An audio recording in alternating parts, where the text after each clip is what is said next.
Bonjour à toutes et à tous, bienvenue dans Big Five, le podcast foot européen du journal L'Équipe. Cette semaine, on vous a concocté un numéro spécial Mercato. Et oui, le traditionnel marché des transferts hivernal s'est achevé il y a peu. Alors, quelle conclusion tirer de cet exercice 2019-2020 ? Le Mercato d'hiver ne représente-t-il qu'une opportunité d'ajustement pour les clubs ?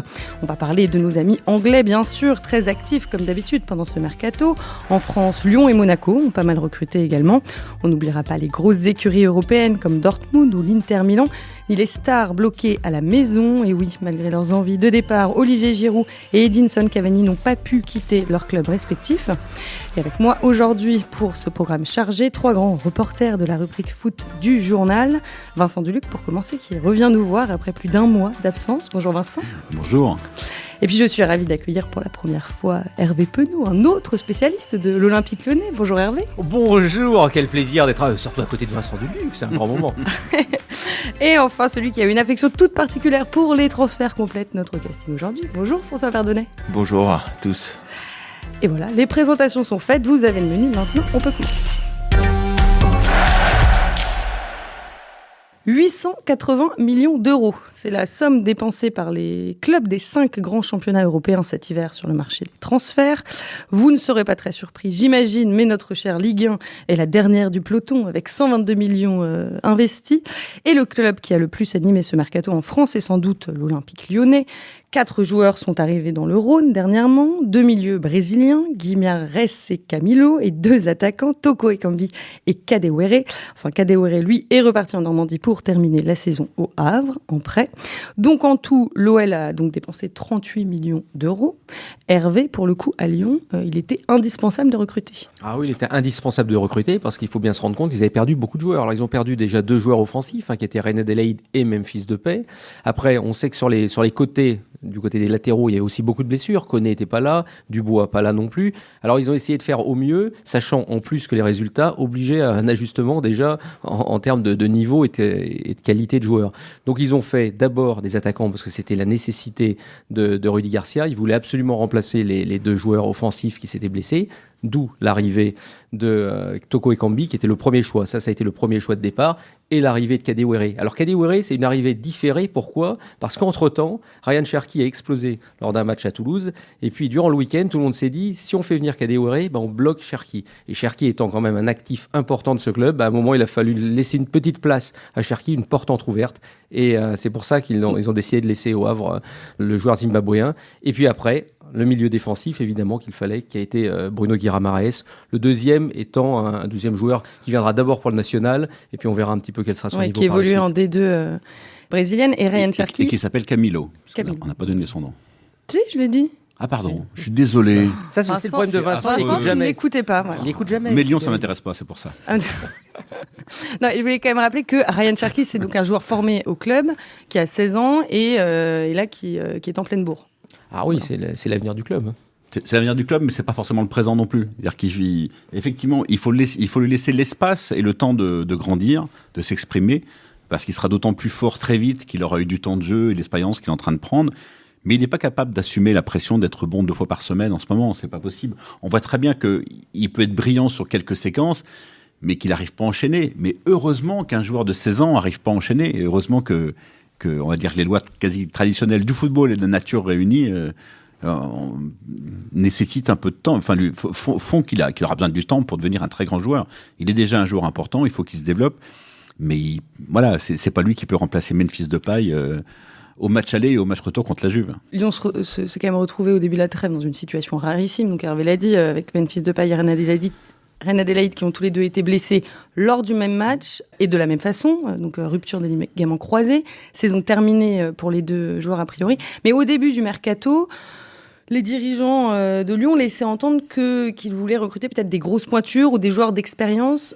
Finalement, ça a été un peu plus compliqué. Vous savez, il y a le discours officiel et puis il y a ce qui se passe réellement. Alors, Toko Ekambi est un joueur d'expérience. Ils ont pris quand même un joueur qui a 27 ou 28 ans, qui connaissait en plus la Ligue 1 et qui a un peu vadrouillé. Mais simplement, il ne faut pas faire rêver non plus les supporters. Vous ne pouvez pas prendre quelqu'un du niveau de Memphis Depay. C'est impossible. Donc, il va falloir trouver des joueurs qui s'adapteront à l'univers lyonnais et qui donneront un plus d'une manière un peu plus collective. Et Guimarães, lui, c'est le pari que fait au Lyon depuis quelques années, de prendre un jeune joueur et qui qui à la revente pourra rapporter pas mal d'argent, comme ont pu le faire Tanguy Ndombele ou Ferland Mendy l'année dernière. Donc voilà, là il y a un vrai pari. Et comme le fait Lucas Touzard cette année. Oui, parce que ça c'est quand même aussi une belle surprise du côté Lyon, c'est qu'ils ont réussi à vendre Lucas Touzard au Hertha Berlin pour 25 millions d'euros. Mais alors, je trouve ça très blessant pour Touzard, la manière de présenter le prix de son transfert, Marie-Amélie. Je vous le dis comme je le pense. Non mais je trouve ça très blessant. Mais il est d'une dureté, ce Vincent Duluth. Mais non, mais pour comparer, par exemple, alors je sais que comparons avec Anguissa, par exemple. Non, je voulais comparer avec Nabil, Nabil Fekir. Non, mais avec Nabil Fekir qui a été vendu 20 millions. Absolument, mais c'est différent. D'abord, il lui restait peu de contrats. Oui. Il sortait d'une grosse blessure. Il y avait un accord avec le club. C'était un peu différent. C'est pas un joueur. Voilà, la situation est un petit peu différente. Mais ça correspond au marché d'Anguissa. Et sur le fond, moi, je trouve que 24 millions pour Touzard, c'est moins cher que 25 millions pour Thiago Mendes. Déjà, oui. Et que 24 millions pour Touzard, c'est le même prix, enfin c'est plus cher que Guimaraes, un petit peu plus. J'ai oublié le prix. C'est à peu près la même. Alors que finalement, ça consiste à remplacer le capitaine de l'équipe de France qui s'est qualifié pour les Jeux Olympiques par le capitaine du Brésil qui veut essayer de se qualifier pour les Jeux Olympiques. Donc finalement, au niveau du marché, on n'est pas si loin. Non. On raisonne complètement sur un a priori que Guimaraes va forcément être plus fort que Touzard, alors que personne n'en sait rien. Donc voilà, c'est juste pour replacer ça dans le contexte. Mais derrière aussi, Touzard, c'est un peu le symbole aussi de la politique lyonnaise en matière de transfert, parce que c'est quand même une super affaire. Ils font, en l'espace de 4 ans, ils font x10 sur un joueur qu'ils achètent 2,5 millions à Valenciennes. Et derrière, ils vendent un joueur avec déjà une participation au transfert dès maintenant, au prix, avec un joueur qui va encore conserver 6 mois. Ce qui est quand même assez étonnant dans la stratégie globale du mercato lyonnais, c'est de recruter en attaque malgré les 2 blessés et de rien faire en défense. On attendait quand même des recrues défensives et c'est surtout Toko Ekambi, Kadawere.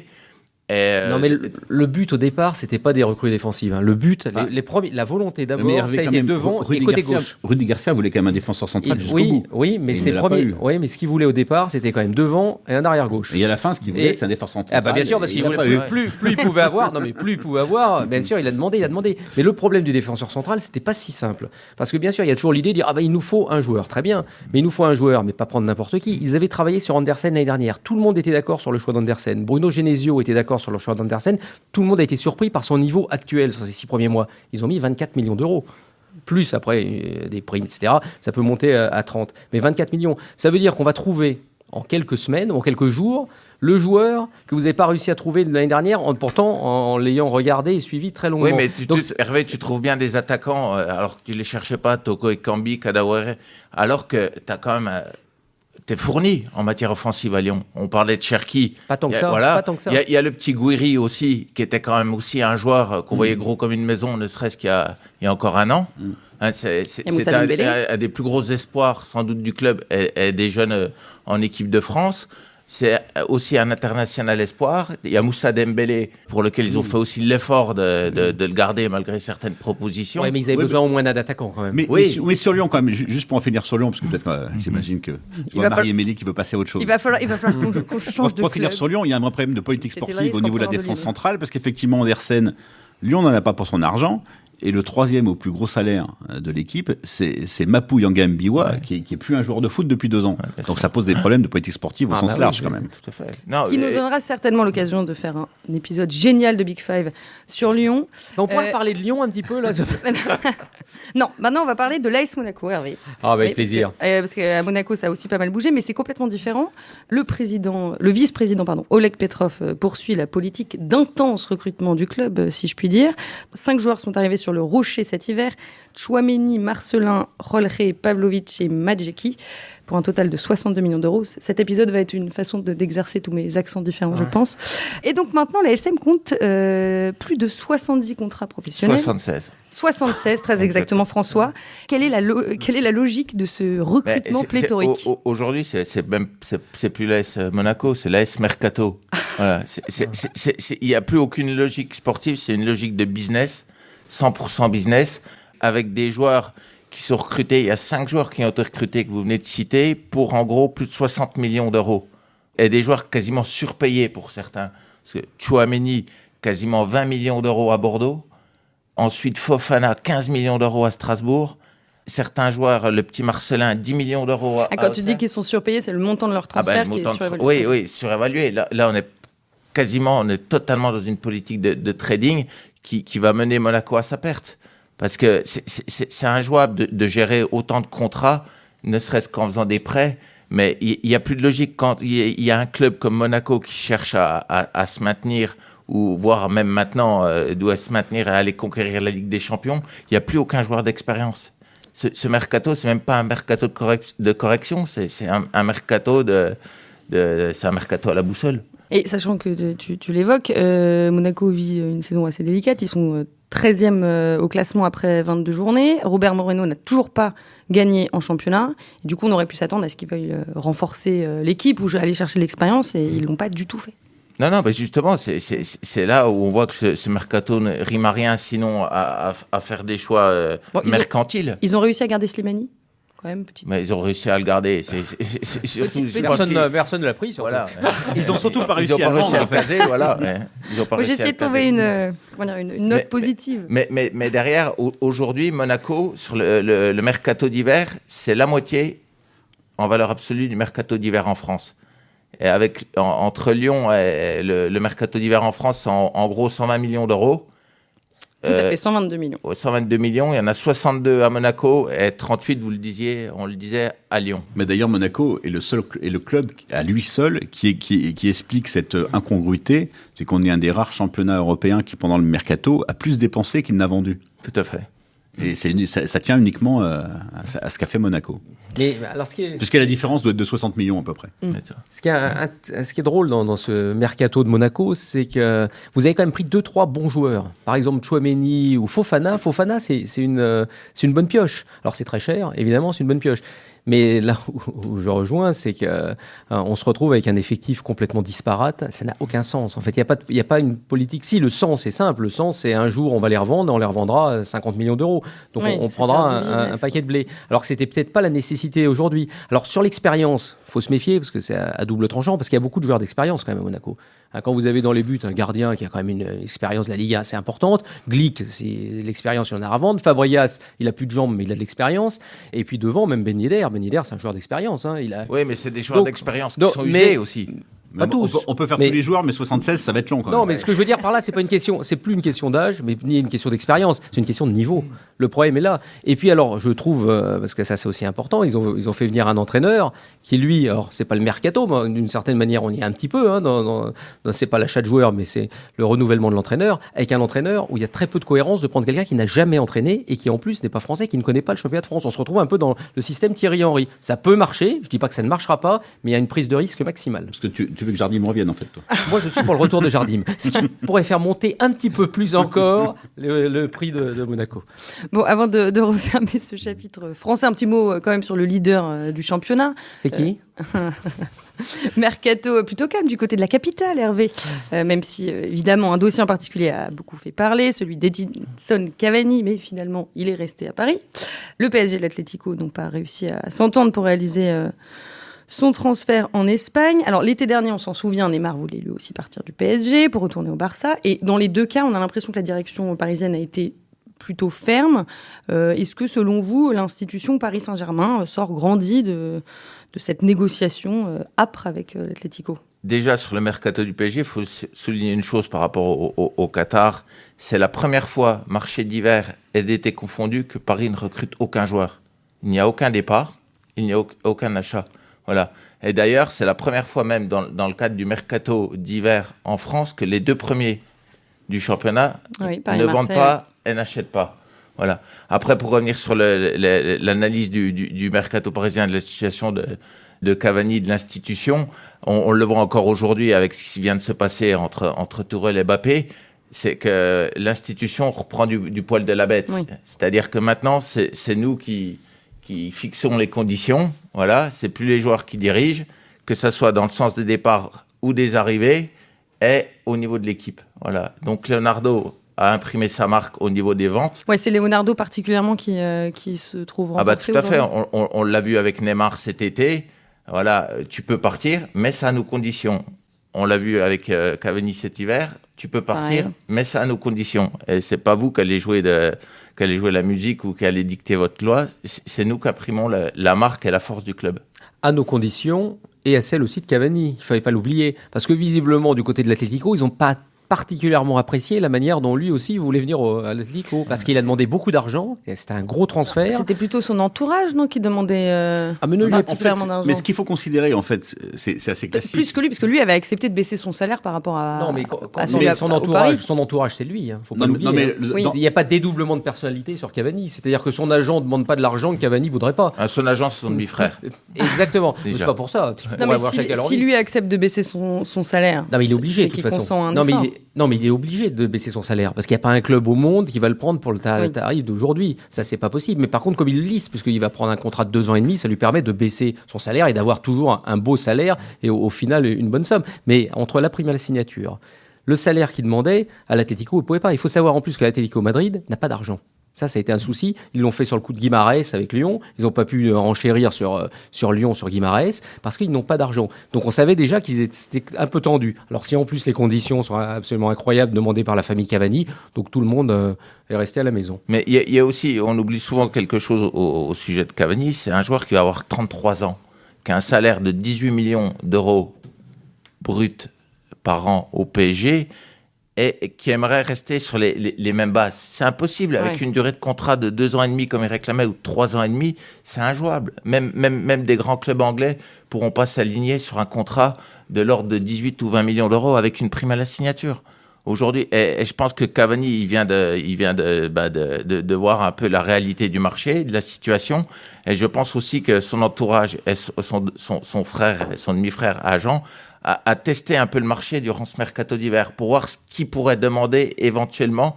Est-ce qu'il était prêt à mettre certains clubs en indemnité de transfert aujourd'hui à 5 mois de la fin de son contrat pour éventuellement renégocier un bon salaire l'été prochain ou éventuellement prendre une prime à la signature.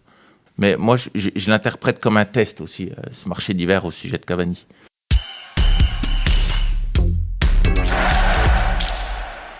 On va enchaîner sur un autre numéro 9, pas très jeune, lui non plus, qui voulait absolument quitter son club pour retrouver du temps de jeu. Olivier Giroud, bien évidemment. Il a failli... Il joue encore.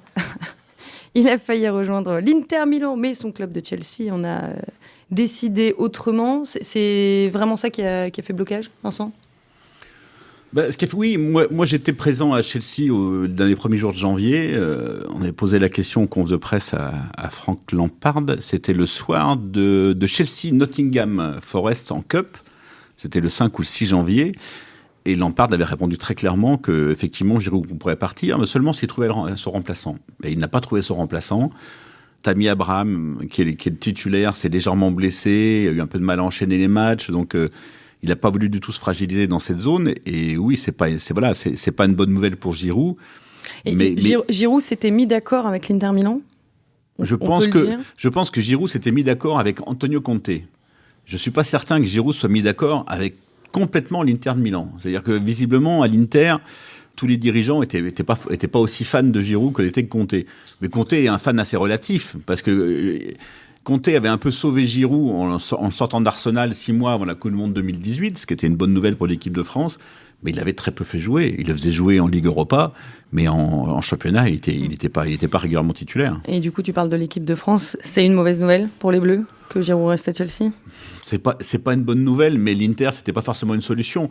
Là, je pense que Giroud... Il arrivait pour être numéro 3 aussi. Giroud, il est en partie coupable. C'est-à-dire que dans l'histoire de l'équipe de France, il y a des joueurs qui ont fait le choix clairement de l'équipe de France au détriment de leur choix de club. Vous prenez un type comme Laurent Blanc. Laurent Blanc, pour l'équipe de France, il a fait le choix d'aller jouer à Nîmes une année. Je veux dire, c'est pas... voilà. Il sortait de Naples. Je veux dire, il sortait de Naples où il avait été 3e ou 4e de Serie A et il a accepté d'aller à Nîmes. Ben voilà, lui, Olivier Giroud, il a dit « Je veux pas revenir en Ligue 1, ça ne m'intéresse pas ». Il aurait pu revenir en Ligue 1 s'il avait voulu ?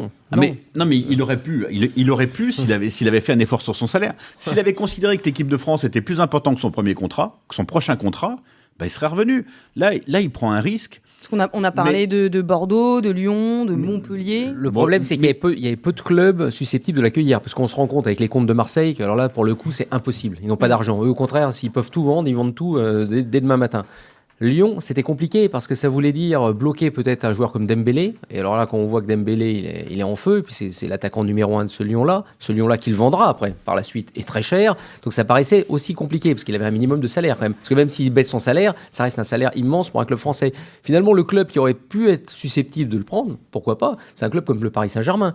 Parce que là, l'argent, c'était pas un souci. Il pouvait, pourquoi pas, être une option si Cavani était parti, sur le papier, mais il n'y a pas eu de contact. Non, mais de toute façon, il n'a pas été titulaire à la fin de son époque Arsenal. Pas titulaire après sous Conte, pas titulaire sous Sarri, pas titulaire sous Lampard. Je pense qu'aussi son niveau est en train de baisser. 282 minutes, toutes compétitions confondues.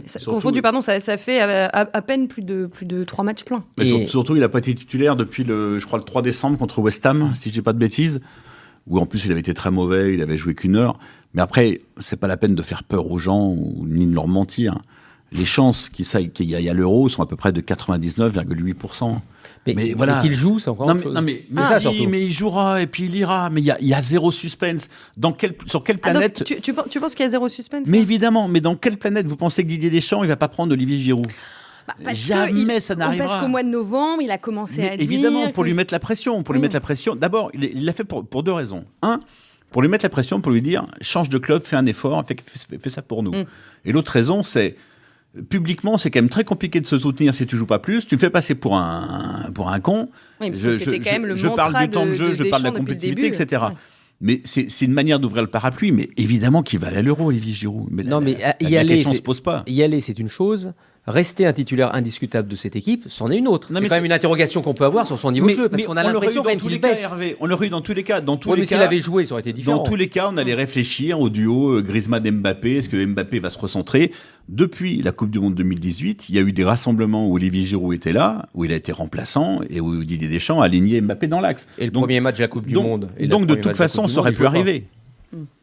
Bon, on va rester en Angleterre, le pays d'Olivier Giroud. Comme Olivier Giroud, on fait. Voilà, pour l'instant. Quelqu'un dit, par parenthèse, qu'il concevait que ce qui comptait dans sa carrière, c'était l'Oyster Card. Et l'Oyster Card, c'est la carte orange des transports londoniens. Oui. Voilà. Je serais surpris qu'ils ne prennent pas les taxis, mais enfin, ça, c'est personnel. Mais j'ai compris, j'ai bien compris. Puisqu'on parlait de lui à Tottenham à un moment, voilà. D'accord. Les Anglais, évidemment, sont ceux qui ont le plus dépensé pendant le mercato, 222 millions. Et la palme du transfert le plus cher ne revient pas à un club londonien, mais à Manchester United. Ce n'est pas très étonnant. 55 millions d'euros pour Bruno Fernandes, un milieu de terrain portugais arrivé du Sporting Portugal. Donc voilà, encore une fois, Manu dépense une énorme somme d'argent pour un joueur méconnu du grand public. Mais alors, autant on avait eu des doutes sur les 87 millions investis sur le défenseur Harry Maguire, autant là, on peut se dire que peut-être Fernandes, c'est la bonne pioche, puisque en 2 saisons et demie au Sporting, il a disputé 137 matchs pour 63 buts et 52 passes décisives. C'est plutôt pas mal. Non, mais c'est un bon joueur. Le problème de Manchester United, c'est que... en gros, c'est que c'est pas vraiment une équipe. Ils n'ont pas vraiment d'entraîneur. Et ils n'ont pas vraiment de politique sportive. C'est une marque mondiale qui s'intéresse qu'au business. L'atmosphère d'Old Trafford, ça devient, ça devient autre chose, en tout cas qu'un stade de foot anglais. Donc c'est un peu compliqué de trouver quelque chose. Je pense que tant que Solskjaer sera à Manchester, il va rien se passer dans le jeu, et que lui, il va se noyer un peu là-dedans. United, c'est devenu le cimetière des joueurs moyens et surpayés là, en ce moment. Et il n'y a pas de vrai leader, il n'y a pas de joueurs fantastiques. Dorea, il est un coup en haut, 2 coups en bas. Derrière, effectivement, vous avez parlé de Harry Maguire qui devait tout sauver, mais Harry Maguire, il joue avec une caravane, il n'arrive pas à décrocher tellement il est lent. Qui est le défenseur le plus cher du monde à l'heure actuelle. Mais en plus, le symbole pour moi de ce Manchester United, c'est pas Bruno Fernandes, parce qu'à la rigueur, on se doute que c'est un très bon joueur. Enfin, on a cette sensation-là, mais c'est Ighalo.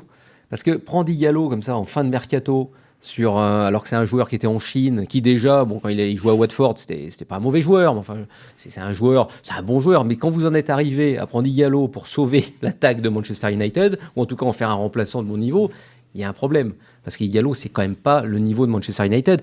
Et la petite déception quand même à Manchester United, c'est qu'on pouvait espérer que Martial, même si c'est compliqué pour lui, parce que quand vous jouez en pointe dans un effectif pareil, c'est pas simple, mais on pouvait imaginer que Martial serait un petit peu plus performant à ce poste-là, je parle, parce qu'il a été pas mal un moment sur un côté. Il fait une assez bonne saison globalement. Mais depuis qu'il est devant, il marque un peu moins de buts. Il n'a pas marqué 10 buts cette année en Première Ligue, c'est pas suffisant pour un joueur de ce calibre-là. Et moi, où je suis étonné de la part de Manchester, c'est qu'un club comme ça ne puisse pas se mettre sur un joueur comme Haaland. Voilà, ils se sont mis dessus. Oui, mais n'arrive pas à le faire alors. N'arrive pas à concrétiser. Ouais. Il faut quand même rappeler qu'Haaland, il a signé à Dortmund pour 20 millions d'euros. Oui, alors derrière, il y a beaucoup de choses. La clause. C'était la clause, c'est pas un prix de transfert. C'est une clause et la clause prochaine est déjà prévue à 75. Oui, mais justement, Vincent, c'est la clause. Quand on voit que Manchester arrive à aligner quasiment 60 millions d'euros pour Bruno Fernandes, et il est capable de s'aligner, surtout en termes de salaire, parce que derrière, quand on connaît l'envers du décor, c'est sans doute ce qui explique aussi l'échec d'Haaland, parce qu'ils étaient dessus de Manchester United, c'est que c'est Mino Raiola, l'agent derrière, avec la famille d'Haaland. Et les commissions au sujet du transfert d'Haaland à Dortmund, elles sont supérieures à 25 millions d'euros. C'est-à-dire que la famille et Raiola se sont partagés 25 millions d'euros. Quand on se replace dans le contexte... C'est plus que le montant du transfert. Voilà. Oui, c'est ce qui explique, parce que comme le disait Vincent, il y avait une clause de Salzbourg qui avait été négociée d'ailleurs par la famille d'Haaland pour qu'il puisse partir à 20 millions d'euros, pour faire monter les enchères, et où je suis étonné. Et après, ça peut s'expliquer par Raiola par rapport aussi à la gestion du transfert, du moins de la situation de Pogba. Ouais. C'est que Manchester n'ait pas pu s'aligner sur Haaland. Haaland aurait simplifié. Il n'y a pas qu'une question d'argent. Voilà, ils ont pu s'aligner, c'est Haaland qui n'a pas voulu y aller finalement. Haaland, il préférait lui avoir un club intermédiaire parce qu'il a explosé très jeune. Bon, il a déjà marqué un paquet de buts en Ligue des Champions lors la première phase. Mais lui, il voulait visiblement aussi une étape intermédiaire. Et Dortmund correspondait tout à fait à ses ambitions. Ben après, il ira évidemment dans un grand club. Attends, aujourd'hui, Hervé, c'est quoi l'étape intermédiaire? C'est Dortmund ou Manchester? Ah non, Manchester reste un club à pression. Non, mais la question se pose. Mais l'ironie aurait été quand même que ce soit Manchester United qui donne autant de dizaines de millions d'euros. C'est la générationnelle, je suis désolé. Mais c'est parce que je parle de Manchester United de 80. Je vais revenir au Manchester United de 99. Donc à l'époque, c'était avant l'euro. Et donc, donne autant d'argent à la famille d'Haaland. Le Brexit t'a fait du mal. Parce que le père d'Haaland a été blessé, a vu sa carrière arrêtée par un attentat de Roy Keane à l'époque où Roy Keane jouait à Manchester United. Donc Erling Haaland, je ne sais pas si on l'a dit, qui est un attaquant norvégien de 19 ans. Son père joue à Forest. Et c'est là où je voulais finir sur Manchester. Haaland, c'est quand même, quand vous savez que c'est Solskjaer qui est l'entraîneur de Manchester, norvégien, ancien entraîneur de Molde, il y avait quand même certaines aussi facilités. Mais c'est peut-être parce qu'il le connaît qu'il ne veut pas y aller. Peut-être. Ou peut-être parce qu'il n'est plus là pour longtemps. Bon, en tout cas, c'est le plus beau coup de ce mercato. On peut le dire. De loin. Et puis c'est déjà celui qui a eu le plus, qui a porté le plus ses fruits. 7 buts et une passe décisive en 3 matchs. Non, enfin en 3 matchs. Oui, en 2 bouts de match et un match. Et 3 triplés, un triplé et 2 doublés. Comme quoi il en baisse. On a un peu peur que ça soit pas fini. Si vous voyez ce que je veux dire. Oui. On sait pas contre qui. Oui, parce que Dortmund était un peu moribond à l'automne, on va dire. Et alors là, à 15 jours, 3 semaines du 8e contre Paris, ils se sont bien renforcés. Là, ils prennent un joueur hors norme, parce que là, on a un phénomène planétaire. C'est-à-dire que c'est un peu l'arrivée de Mbappé à l'époque. Oui, chez c'est nous, ce que j'allais dire, c'est du niveau d'Mbappé. Alors, je ne sais pas encore, parce c'est pas tout à fait les mêmes caractéristiques. Parce que Mbappé, ce qui nous avait impressionné quand il est arrivé, c'était sa vitesse, sa capacité à faire des différences invraisemblables. Là, on a l'impression que c'est un autre type de joueur. Lui est beaucoup plus grand, plus costaud. Il a les 2 pieds. C'est un genre moderne, il n'y a pas tellement de comparaison en fait. On n'a pas tellement de... Non. C'est peut-être une espèce de Van Basten moderne un petit peu. Dans la taille, dans l'envergure. Ou alors Ibrahimovic s'y courait. Mais ce qui est compliqué à anticiper. Il y a longtemps. Ce qui est compliqué à anticiper pour Dortmund, c'est qu'à la fois c'est une équipe qui naturellement a des cycles, comme toutes les équipes de Lucien Favre. Lucien Favre, il a un foot qui à haut risque, avec des concepts de pressing qui font que les joueurs ont un peu de mal à tenir. Mais là, s'il y a à la fois la conjonction d'un cycle favorable pour Dortmund et puis de Haaland, là, ça peut devenir compliqué. Plus l'arrivée d'Emre Can, faut pas oublier. Qui est arrivé en prêt de la Juve, international allemand. Qui lui est un très bon joueur, qui va peut-être lui faire changer son système. Il va peut-être jouer à 3 derrière, avec Haaland en pointe, plus vous avez des joueurs comme Sancho, et ils vont très vite, très très fort dans l'élimination. Non, c'est un recrutement sur le coup qui semble plutôt intelligent et cohérent, et puis avec une bombe devant. Alors maintenant, on attend de le voir dans les grands rendez-vous, parce que pour l'instant, il a régné sur le foot allemand, mais qui est un foot un peu déstructuré, avec des équilibres qui sont un petit peu particuliers. Et ça, on l'a connu même l'année dernière, et rien qu'avec Lyon, quand il jouait toutes les équipes de Nagelsmann, qui est considéré comme le nouveau génie du football allemand, en termes d'entraîneur. Mais maintenant, sur des équipes un peu plus structurées, on verra notamment contre le Paris Saint-Germain comment Haaland va pouvoir se débrouiller. Mais ce qui est certain, c'est qu'aujourd'hui, il y a un appétit pour ce joueur-là. On a envie de le voir. Non, ce qui a souligné aussi Dortmund, ce qui est remarquable, c'est la politique sportive globale de ce club. De faire Haaland à 20 millions d'euros, qui suit Sancho, ils avaient dû payer, je crois, à peu près dans les mêmes proportions. C'est une équipe qui arrive à se projeter, à garder quand même encore un rendement, qui fait des affaires aussi au niveau des ventes. Oui, qui s'est un peu dégraissé cet hiver, qui a vendu Paco Alcácer pour 23 millions à Villarreal et Julian Weigl pour 20 millions à Benfica. Voilà, et c'est quasiment des opérations blanches en termes de transactions financières. Voilà, sportivement, il y a toujours une plus-value, mais financièrement, ils arrivent toujours à retomber sur leurs pieds ou à équilibrer leur balance commerciale en matière de transfert. Donc, Dortmund, c'est vraiment une référence à ce niveau-là. Et ce qu'on peut aussi souligner, c'est l'intelligence de Dortmund. Vincent l'évoquait tout à l'heure. Vous comparez Touzard, qui a vendu 25 millions d'euros à Hertha Berlin, et Dortmund qui arrive à recruter Haaland pour 20 millions d'euros, même s'il se cache beaucoup de choses. Et puis si tu ajoutes les 25 millions à Raiola, ça fait 45. Voilà. C'est plus le même tarif. Mais derrière aussi, par rapport à la Bundesliga, qui commence vraiment à monter en puissance sur le marché des transferts, que ce soit l'été ou l'hiver, ce qu'il faut souligner, après Hervé et Vincent qui suivent Lyon au quotidien, le savent peut-être, mais moi, on m'a dit, Touzard, c'est un salaire énorme, mais en matière de primes, je me suis laissé dire que les primes de Touzard, il avait négocié au point en championnat en Bundesliga 17 000 euros du point. C'est-à-dire qu'une victoire, ça lui rapporte 51 000 euros à Touzard dans son contrat. Alors, ce qu'il faut savoir, en plus de 400 000 euros de salaire. Oui, mais enfin, c'est quand même plus risqué qu'on signe au Hertha Berlin qu'au Bayern. Oui, non, mais le Hertha Berlin, pardon Hervé, qui est aujourd'hui qui joue la descente, mais quel club qui a dépensé plus d'argent en Europe sur François, tu me coupes l'herbe sous le pied. C'était ma petite question, mon petit quiz, mon petit quiz de fin d'épisode. Mais bon, évidemment, François la réponse. Alors, donne-nous le chiffre. Non, mais quel est le club du Big Five qui a le plus de c'est Hertha Berlin. lors de ce mercato? C'est donc le Hertha Berlin avec 78 millions d'euros dépensés. Plus que Monaco. Bon, en prenant en compte le transfert de Touzard. Enfin, ils l'ont laissé, donc on peut enlever les 24 millions. En prenant en compte le transfert de Touzard. Mais si on va devoir s'arrêter alors quel est le plus gros transfert du Hertha? Du Hertha. Attends, tu me poses une colle, j'ai pas noté C'est Piatek. Le détail, c'est Piatek. Piatek, qui vient du Milan AC, voilà, et qui a dû être acheté autour de 30 millions d'euros. Ouais, mais la différence entre Piatek et Touzard, Piatek n'a pas su négocier la victoire. Le point est beaucoup moins cher pour lui. En revanche, c'est Piatek qui va permettre à Touzard de gagner de l'argent. Enfin, en Allemagne, c'est toujours une histoire de primes. De toute façon, les primes sont très importantes en Allemagne.